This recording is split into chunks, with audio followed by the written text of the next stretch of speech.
ಇನ್ನು BJP JDS ಅವರು ಮುಖ್ಯಮಂತ್ರಿಗಳ ರಾಜೀನಾಮೆ ಕೇಳೋದು ಸಹಜ. ಆದರೆ ಪಕ್ಷದ ನಾಯಕರೇ ಆಗಿರ್ತಕ್ಕಂಥ ಕೋಳಿವಾಡ ಅವರು ಕೂಡ ಮುಖ್ಯಮಂತ್ರಿಗಳು ರಾಜೀನಾಮೆ ಕೊಡಬೇಕು ಅಂತಂದ್ರು. ಕೋಳಿವಾಡ ಅವರ ಹೇಳಿಕೆ ಈಗ ಕಾಂಗ್ರೆಸ್ನಲ್ಲಿ ಸಂಚಲನಕ್ಕೆ ಕಾರಣವಾಗಿದೆ. ಕೋಳಿವಾಡ ಕಿಡಿಯನ್ನ ಆರಿಸುತ್ತಾ ಕಾಂಗ್ರೆಸ್ನ ಹೈಕಮಾಂಡ್. ಕೋಳಿವಾಡ ವಿರುದ್ಧ ಶಿಸ್ತು ಕ್ರಮನ ನಿರ್ಲಕ್ಷ್ಯನ. ಶಿಸ್ತು ಕ್ರಮಕ್ಕೆ ಏನಾದ್ರು ಮುಂದಾದರೆ ಸದ್ಯಕ್ಕೆ ಸಿಎಂ ವಿರುದ್ಧದ ಮಾತಿಗೆ ಬ್ರೇಕ್ ಬೀಳ್ಬೋದು.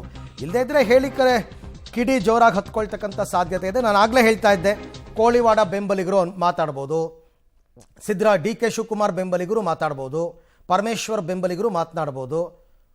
ಶಿಸ್ತು ಕ್ರಮ ಆದರೆ ಎಲ್ಲ ಸ್ವಲ್ಪ ಸೈಲೆಂಟ್ ಆಗಬಹುದು ಅನಿಸುತ್ತೆ. ಶಿಸ್ತು ಕ್ರಮ ಕೈಗೊಳ್ತಾರಾ ಅಥವಾ ನಿರ್ಲಕ್ಷ್ಯ ಮಾಡ್ತಾರಾ ಅಂತ ಪ್ರಶ್ನೆ. ಈ ಬಗ್ಗೆ ಮತ್ತಷ್ಟು ಮಾಹಿತಿ ನನ್ನ ಕೊಲೀಗ್ ಸುಕೇಶ್ ಅವರಿಂದ ಪಡೆಯೋಣ. ಸುಕೇಶ್, ಕೋಳಿವಾಡ ಅವರು ಏನು ಸಣ್ಣ ಪುಟ್ಟ ನಾಯಕರಲ್ಲ. 7-8 ಬಾರಿ ಗೆದ್ದು ಶಾಸಕರಾಗಿರ್ತಕ್ಕಂಥವ್ರು, ಸ್ಪೀಕರ್ ಆಗಿದ್ದಂಥವ್ರು. ಅವರ ಹೇಳಿಕೆ ನಿಜಕ್ಕೂ ಕೂಡ ಪಕ್ಷದಲ್ಲಿ ಸಂಚಲನ ಆಗಿದೆ. ಬಟ್ ಅವರ ವಿರುದ್ಧ ಈಗ ಶಿಸ್ತು ಕ್ರಮನ ಅಥವಾ ನಿರ್ಲಕ್ಷ್ಯ ಮಾಡ್ತಾರ? ಶಿಸ್ತು ಪಾಲನಾ ಸಮಿತಿ ಅಧ್ಯಕ್ಷರೇ ಅವರಾಗಿರ್ಬೇಕಾದ್ರೆ ಮುಂದೇನು ಅಂತ? ಅರವಿಂದ್, ಈಗ ಸದ್ಯಕ್ಕೆ ಅವರು ಶಿಸ್ತು ಪಾಲನಾ ಸಮಿತಿಯಲ್ಲಿ ಇಲ್ಲ, ರೆಹಮಾನ್ ಖಾನ್ ಅವರ ನೇತೃತ್ವದಲ್ಲಿ ನಡೀತಾ ಇರೋದಿದೆ. ಆದ್ರೂ ಕೂಡ ಹಿರಿಯ ನಾಯಕರಾಗಿರ್ತಕ್ಕಂಥ ಕೋಳಿವಾಡ ಅವರಿಗೆ ಏಕಾಏಕಿ ಒಂದು ನೋಟಿಸ್ ಕೊಡುವಂಥದ್ದು ಅಥವಾ ಒಂದ್ಸರಿ ಹೇಳಿದ್ರು ಅನ್ನೋ ಕಾರಣಕ್ಕಾಗಿ ಶಿಸ್ತು ಕ್ರಮ ಕೈಗೊಳ್ಳುವಂಥದ್ದು ಅಷ್ಟು ಸುಲಭದ ಮಾತಲ್ಲ ಅಂತ ಅನಿಸ್ತಾ ಇದೆ.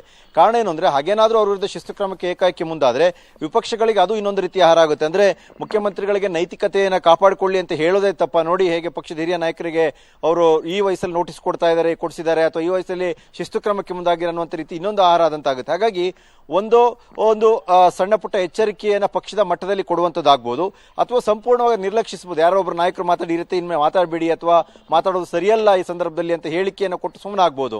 ಅಕಸ್ಮಾತ್ ಶಿಸ್ತು ಕ್ರಮವೇ ಆದ್ರೆ ಒಂದು ಗಟ್ಟಿ ನಿರ್ಧಾರ ಕಾಂಗ್ರೆಸ್ ಅನ್ಬಹುದು. ಅಂದ್ರೆ ಯಾರೇ ಮಾತಾಡಿದ್ರು ಮುಲಾಜಿಲ್ಲದೆ ಕ್ರಮ ತೆಗೆದುಕೊಳ್ತೀವಿ, ಯಾರು ಕೂಡ ಮಾತಾಡಬಾರದು ಅನ್ನುವಂತ ಒಂದು ಸಂದೇಶ ರವಾನಿಸೇ ಬಿಡೋಣ ಅನ್ನೋ ಕಾರಣಕ್ಕೆ ಶಿಸ್ತು ಕ್ರಮವನ್ನು ಕೈಗೊಳ್ಳಬಹುದು. ಆದರೆ ಸದ್ಯದ ಪರಿಸ್ಥಿತಿಯಲ್ಲಿ ಶಿಸ್ತು ಕ್ರಮದ ಸಾಧ್ಯತೆ ಕಡಿಮೆ ಇದೆ. ನಿಧಾನಕ್ಕೆ ಅಂದ್ರೆ ತೆರೆಮರೆಯಲ್ಲೇ ಕನ್ವಿನ್ಸ್ ಮಾಡಿಕೊಂಡು ಆನಂತರ ಅದನ್ನು ನಿರ್ಲಕ್ಷಿಸಿದ ರೀತಿಯಲ್ಲಿ ತೋರಿಸಿಕೊಳ್ಳುವಂತ ಪ್ರಯತ್ನ ಹೆಚ್ಚಾಗಿ ನಡೆಯುವಂತ ಸಾಧ್ಯತೆ ಇದೆ ಈ ಸದ್ಯದ ಪರಿಸ್ಥಿತಿಯನ್ನು ನೋಡಿದ್ರೆ. ಆದ್ರೆ ಮತ್ತೊಬ್ಬರು ಯಾರಾದ್ರೂ ಮಾತಾಡೋಕೆ ಶುರು ಮಾಡಿದ್ರೆ ಇದಕ್ಕೆ ಪೂರಕವಾಗಿ ಸಹಜವಾಗಿ ಕಾಂಗ್ರೆಸ್ನ ಅವಾಗ ಶಿಸ್ತು ಹಾದಿ ತಪ್ಪಕ್ಕೆ ಶುರು ಆಗುತ್ತೆ. ಆಗ ಅನಿವಾರ್ಯ ಕ್ರಮ ಆಗಬಹುದೇನೋ ಅನ್ನುವಂಥ ಲೆಕ್ಕಾಚಾರದಲ್ಲಿ ಸದ್ಯಕ್ಕೆ ತೆರೆಮರೆಯಲ್ಲಿ ಇದನ್ನು ಸರಿಪಡಿಸಿಕೊಳ್ಳುವಂತಹ ಸಾಧ್ಯತೆಯೇ ಹೆಚ್ಚಿದ್ದಂತೆ ಕಾಣಿಸ್ತಾ ಇದೆ. Aravind, okay, thank you Sukesh, ತಮ್ಮೆಲ್ಲ ಮಾಹಿತಿಗೆ ಧನ್ಯವಾದ.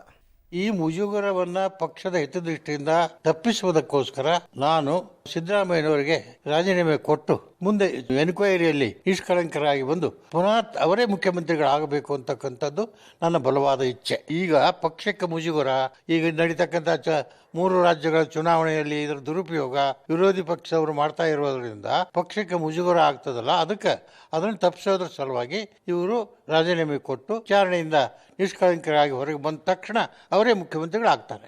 ಅವರ ಅಭಿಪ್ರಾಯ ಹೇಳಿದ್ದಾರೆ. ಈಗ ರಾಜೀನಾಮೆ ಕೂಡ ಪ್ರಶ್ನೆ ಇಲ್ಲ, ಗೊತ್ತಾಯ್ತಾ?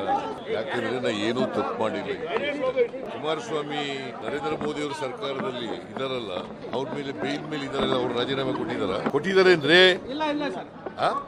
ಮತ್ತೆ ಅವ್ರಿಗೆ ಮುಜುಗರ ಆಗಲ್ವ? ಅವ್ರಿಗೆ ನಾನು ರಾಜೀನಾಮೆ ಕೊಡಲ್ಲ. ನಾನು ಹೇಳ್ತಾ ಇದ್ದೀನಿ, ಮುಖ್ಯಮಂತ್ರಿಗಳು ರಾಜೀನಾಮೆ ಕೊಡುವಂತ ಪ್ರಸ್ತಾವನೆ ಬರುವುದಿಲ್ಲ.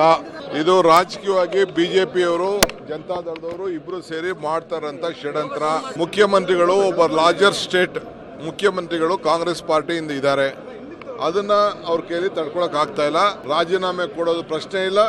ಇಡೀ ಪಕ್ಷ ದೆಹಲಿಯಿಂದ ಹಳ್ಳಿವರೆಗೂ ಅವ್ರ ಜೊತೆ ಇದೆ. ಕೋಳಿವಾಡ ಅವರು ಹಿರಿಯರಿರ್ಬಹುದು, ಸಿದ್ದರಾಮಯ್ಯನವರು ಮುಖ್ಯಮಂತ್ರಿ ಇದ್ದಾರೆ, ಮುಂದೂ ಕೂಡ ಅವರು ಮುಂದುವರಿತಾರೆ. ರಾಜೀನಾಮೆ ಕೊಡುವಂತ ಪ್ರಶ್ನೆ ಬರೋದೇ ಇಲ್ಲ. ಸಿದ್ದರಾಮಯ್ಯನವರು ಯಾವುದೂ ತಪ್ಪು ಮಾಡಿಲ್ಲ. ಕೋಳಿವಾಡ ಅವರು ಯಾಕೆ ಈ ರೀತಿ ಹೇಳಿದ್ರು ಗೊತ್ತಿಲ್ಲ, ಇದು ಹೈಕಮಾಂಡ್ ಗಮನಿಸ್ತದೆ. ಮತ್ತು ಒಂದು ಹೇಳ್ತೀನಿ, ಸಿದ್ದರಾಮಯ್ಯನವರು ರಾಜೀನಾಮೆ ಕೊಡುವಂತ ಅವಶ್ಯಕತೆ ಇಲ್ಲ.